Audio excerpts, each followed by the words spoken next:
What's up everyone, Elmi here. And so today I wanted to go ahead and react to some more of Death Battle, but this time I decided to look back at some of their the older videos, and I came across this one, Kratos versus Spawn.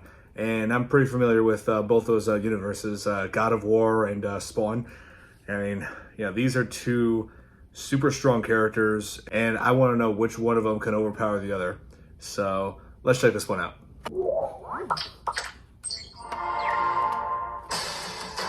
Must be their old company. Of all the warriors who have entered this arena, none can compete with these two titans of death. Kratos, the ghost of Sparta who single-handedly annihilated Olympus. And Spawn, who managed to dethrone both Satan and God. I'm Wizard and he's Boomstick, and it's our job to analyze their weapons, armor, and skills to find out who would win a death battle. Kratos is a demigod, raised among the Spartans as their greatest warrior, until one day his people were threatened to be overrun. It was then he struck a deal with Ares, the god of war. Ares would give him the strength to protect his people. In return, Kratos would serve as Ares' champion warrior. Kratos became super powerful and really vicious, but was tricked by Ares into killing his own family. But hey, he saved some money on child support and divorce. As the hot white ashes of his family clung permanently to his skin, just like Michael Jackson. His quest for vengeance against the gods of Olympus began. As a demigod, Kratos possesses incredible strength, speed, and endurance. He can survive a pummeling from a titan and best the power of Hercules. Kratos wields the Blades of Exile, twin short swords bound to his arms by chains. The blades have a hook design which Kratos can use to cut right through his enemies or snag them and whip them around. And like most badass weapons, they can somehow emit fire. Kratos is well trained in sword combat and possesses what may be the most powerful sword the Greek gods have to offer, the Blade of Olympus. After Kratos killed Ares, spoiler, he was made the god of war, but Zeus tricked him into putting all of his godly powers into this sword, making him mortal once again. And making the Blade of Olympus a deadly harbinger of death to even the toughest Olympians. His most versatile defense is his golden fleece, armor capable of blocking powerful blows and deflecting magical attacks. But there's a whole lot more to this guy's arsenal. Like the bow of Apollo, which can shoot a rapid stream of arrows or charge up deadly fire arrows. Then there's the claws of Hades, which mercilessly rip the souls out of their victims, though tough opponents like Kratos can resist them. The Nemean Cestus are giant, ultra-strong gauntlets which can stun foes he took those from Hercules. The boots of Hermes give him superhuman speed, and when battling the infamous Icarus, he ripped those huge wings off the old fool's back and took them for his own, giving him powers of flight. Holy crap, that's a lot of weapons. I like this guy. Kratos is not invincible, but he is very difficult to kill. Hell, he can't even kill himself. In his rage, he tore apart the ranks of Mount Olympus and slaughtered every god upon and below it, except for Aphrodite. For obvious reasons. In doing so, he ultimately brought about the end of the world. Without the power of the gods to keep the chaos in check, the apocalypse had arrived, and its vanguard was Kratos. I was trying to make you a great warrior. You succeeded. So they perfectly demonstrated like what made, Kratos not only an amazing video game character, but also a pretty deadly anti-hero. I mean, it's like throughout the series, at first it's like, Kratos is a tragic character, like being tricked by Ares into killing his family. Further down the road, it becomes perfectly clear that Kratos cared more about revenge than anything else. Didn't matter if taking revenge meant destroying the entire world. And so clearly this was focusing on the original God of War trilogy, so I'm not expecting to see the Leviathan axe used in this. But yeah, let's see what they have to say about Spawn. Simmons was trained to be a deadly, stealthy soldier and assassin, and proved numerous times he was the best of the best. But when his morality got the better of him, his boss terminated his contract permanently. Killed by That's when Simmons met Malbogia, one of the demon lords of hell, who struck a deal with him. He'd get to see his wife again if he became captain of Hell's armies. He agreed and was reborn as a Hell Spawn. But as with those demons, it tricked him, leaving Spawn with a fate worse than death. And of course, Spawn swore revenge. Being a Hellspawn, he has superhuman strength and speed. He is nearly invulnerable and can use his own powers to heal and regenerate. In addition, Spawn can feed or draw from the evil ores of others for the same effect. It really saves him on band-aids. He wears a living, parasitic, symbiotic suit, named Letha of the 7th House of K.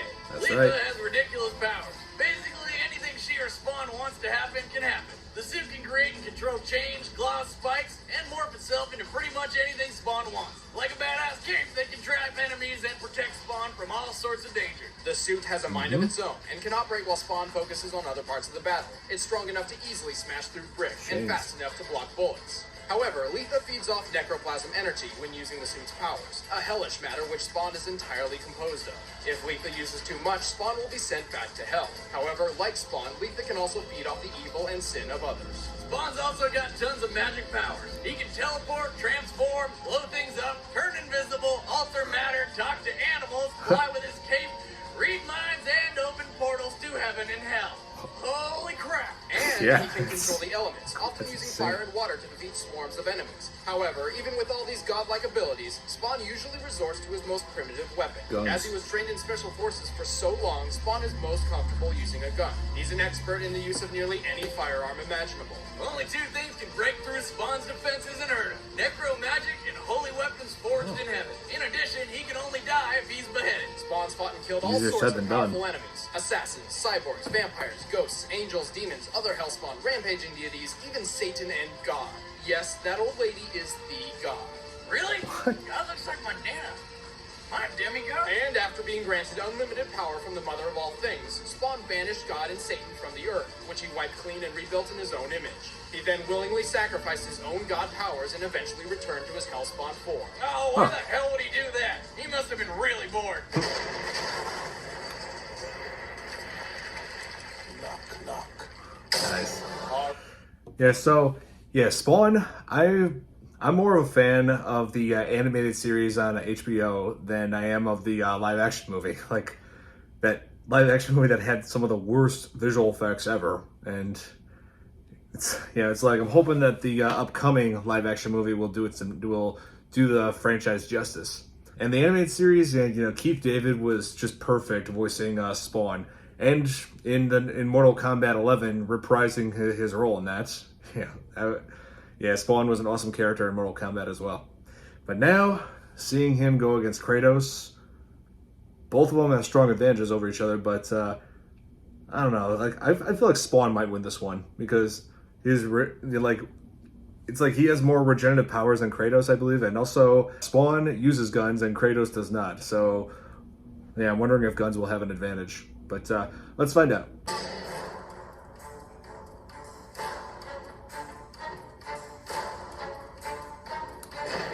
Okay. Fight. 8-bit animation.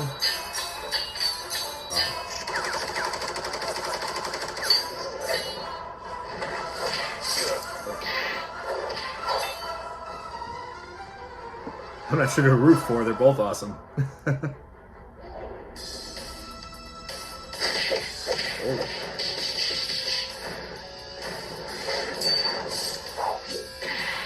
They are both merciless. Oh, the golden fleece.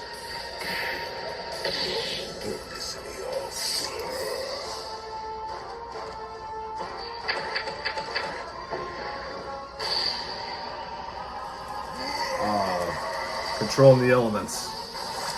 Good call. Wait. Oh. I thought he actually got him.